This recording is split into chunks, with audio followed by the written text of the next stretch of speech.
बोलिए श्री गणेश भगवान की जय। बोले श्यावर रामचंद्र की जय। बोले उमापति महादेव की जय। बोले श्री लक्ष्मी नारायण भगवान की जय।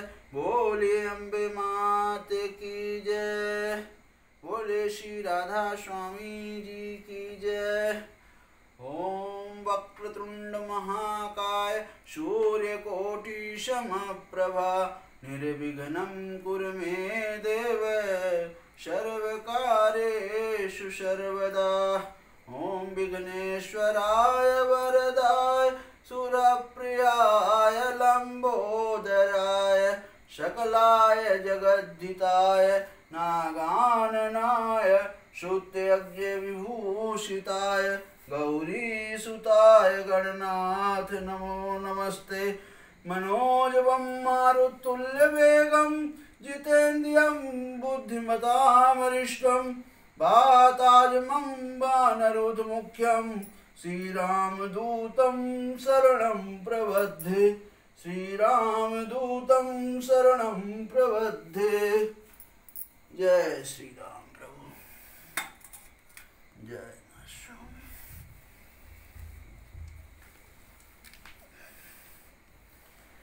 आप सभी मेरे प्यारे भाई बहन और दोस्तों का हमारे YouTube चैनल पर फिर से स्वागत है। रोक दे वीडियो।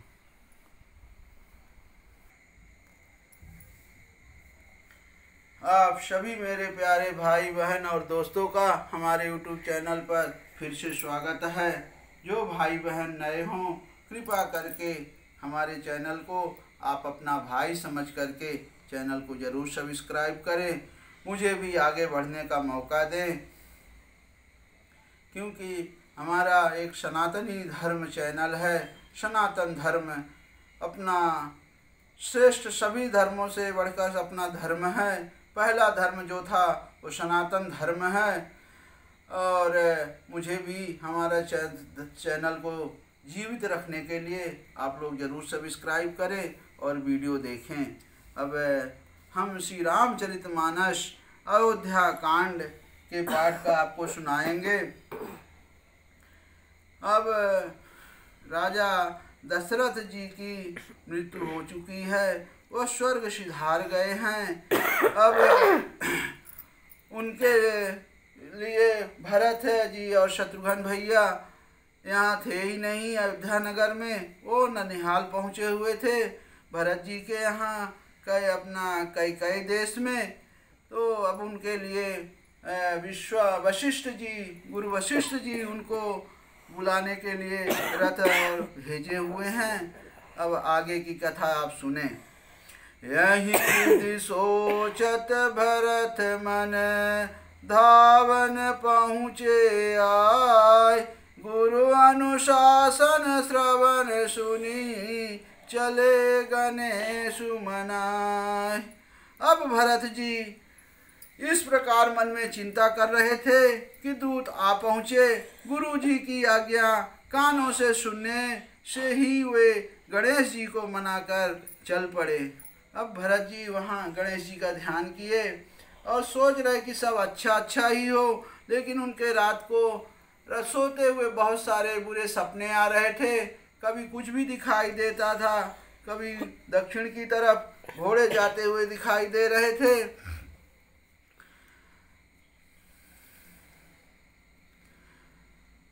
एक निमेष बरस समझाई यही विधि भरत नगर नियराई। जय सीताराम।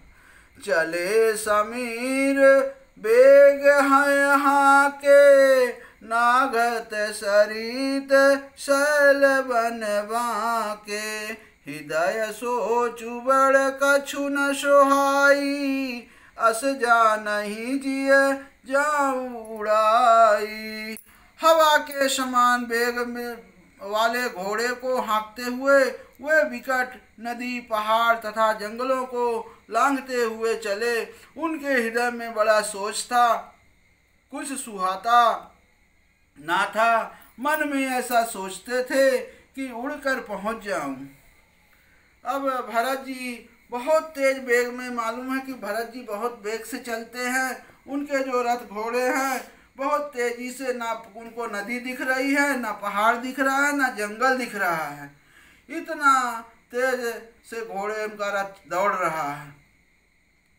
एक निमेष बरस समझाई, यही विधि भरत नगर नियराई। असुगुन होहि नगर पैठारा, रटहि कुभांति कुखेत करारा। एक एक निमेष व्यक्ति के समान बीत रहा है। इस समय इस प्रकार भरत जी नगर के निकट पहुँचे।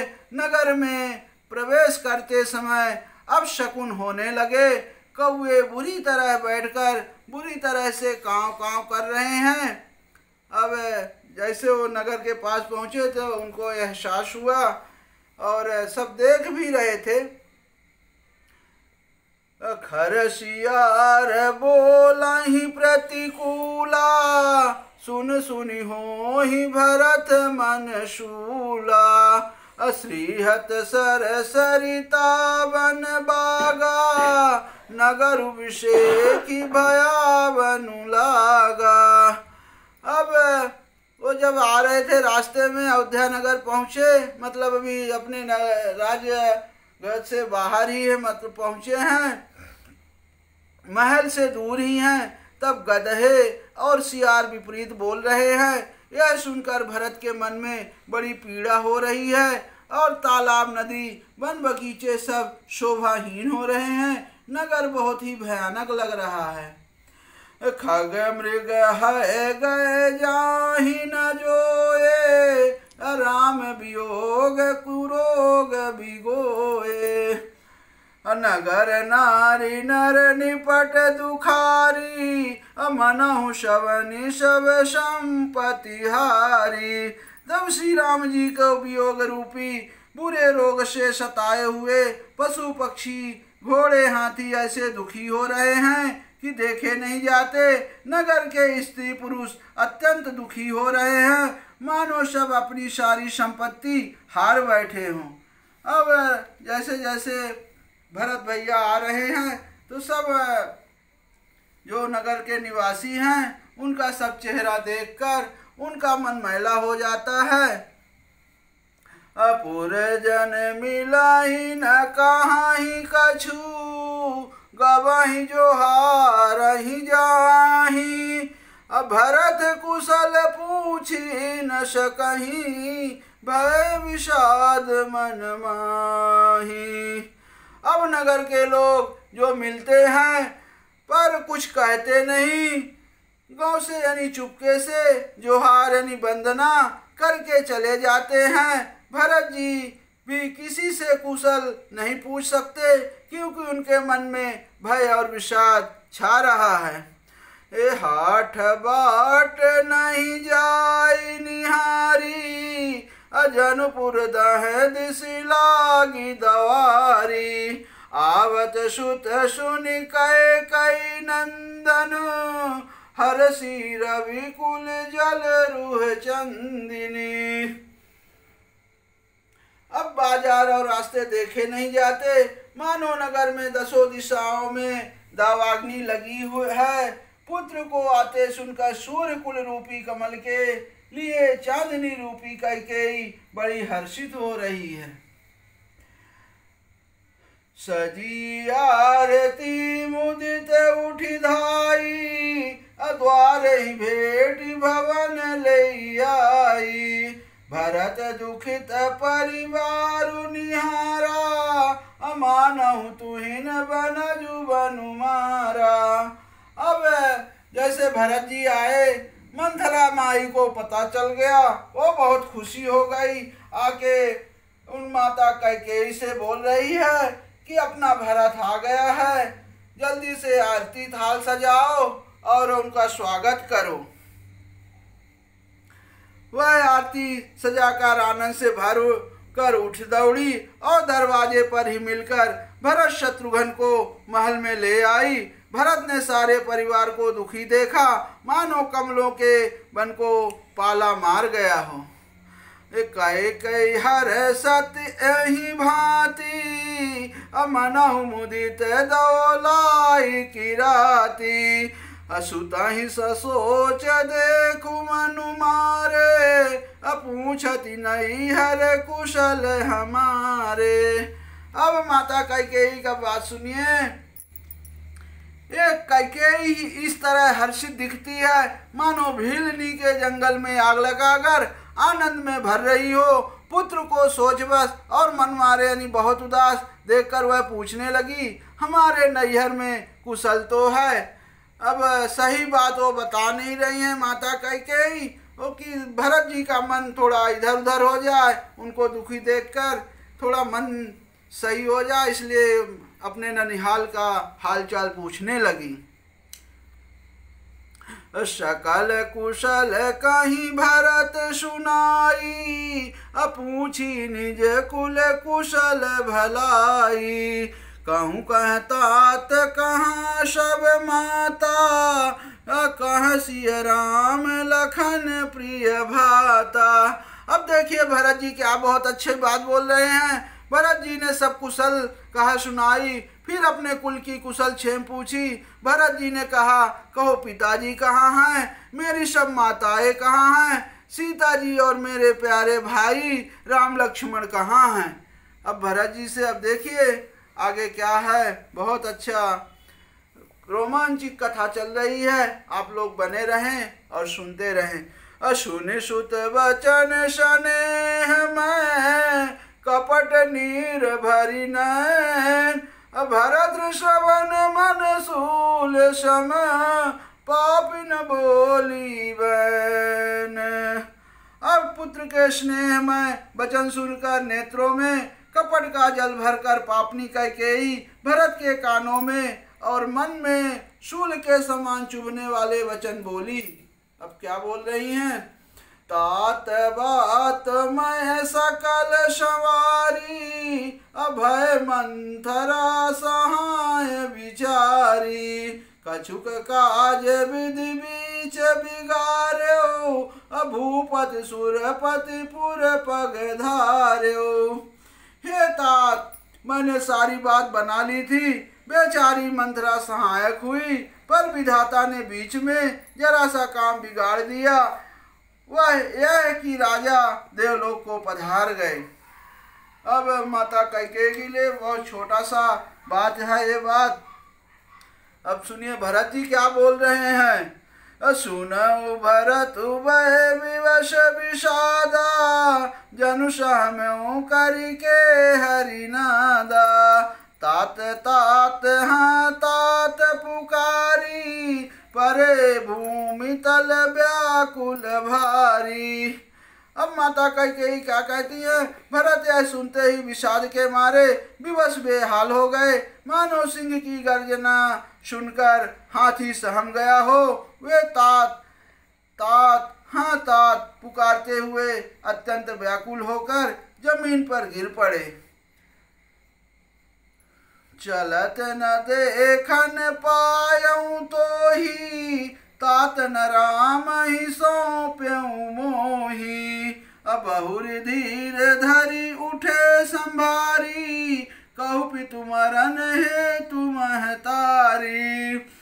और विलाप करने लगे कि हे तात, मैं आपको स्वर्ग के लिए चलते समय देख भी ना सका। हाय, आप मुझे श्री राम जी को सौंप भी नहीं गए। फिर धीरज धर कर वे संभाल कर उठे और बोले, माता पिता के मरने का कारण तो बताओ। अब भरत जी बहुत पश्चाताप कर रहे हैं मन में। वो मन में सोच रहे हैं कि हे पिताजी, आप अकेले मुझे बिना दर्शन दिए, मुझसे कुछ बात किए बिना, अब मुझे रामचंद्र जी को सौंपे बिना आप क्यों चले गए हैं। सुन सुत बचन कहति कैकेयी अमरम पाँच जनु माहुर देई। आदेहु ते सब अपन करनी कुटिल कठोर मुदित मन वरनी। अब माता कैकेयी पुत्र का वचन सुनकर कैकेयी कहने लगी, मानो मर्म स्थान को पाँचकर यानी चाकू से चीरकर उसमें जहर भर रही हो। कुटिल और कठोर कैकेयी ने अपनी सब करनी शुरू से आखिर तक बड़े प्रसन्नता मन से सुना दी। ऐसा लग रहा है कि कैकेयी कुछ की ही नहीं। अब भरत जी का बात सुनिए। भरत ही बिसरहु पितु मरन, सुनत राम बन गौनु, हेतु अपन पहु जानि जिय, थकित रहे धरि मौन।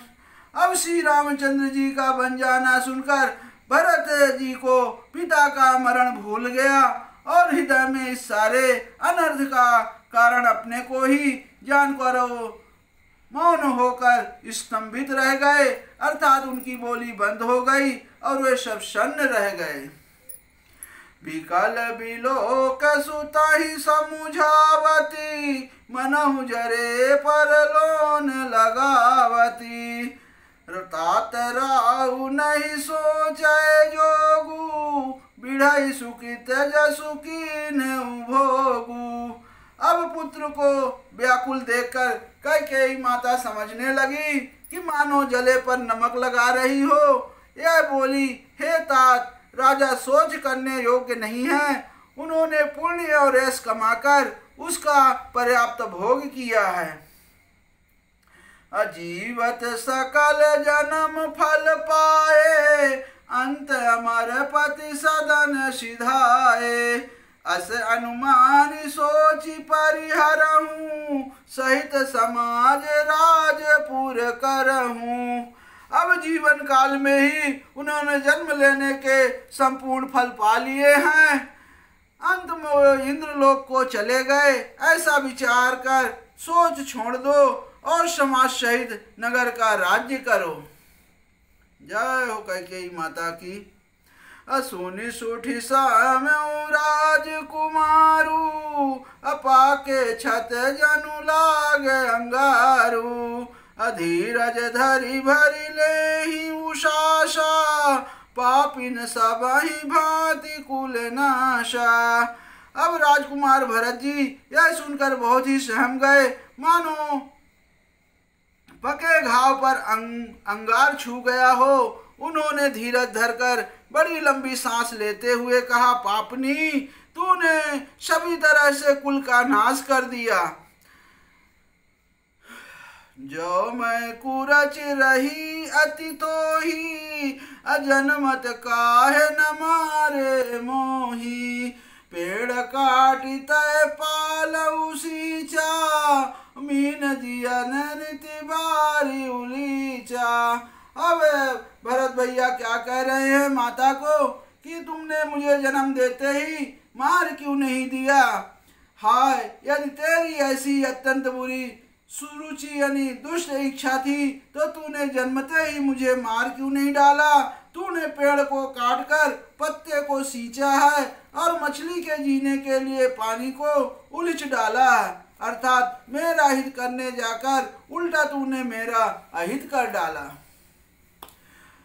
हंस वंश दशरथ जनकु, राम लखन से भाई, जननी तू जननी भई, विदिशन कछु न बसाई। लखन सियावर रामचंद्र की जय, पवन सुत हनुमान की जय, गोस्वामी तुलसीदास की जय, शारदा मैया जू की जय। जय श्री राम।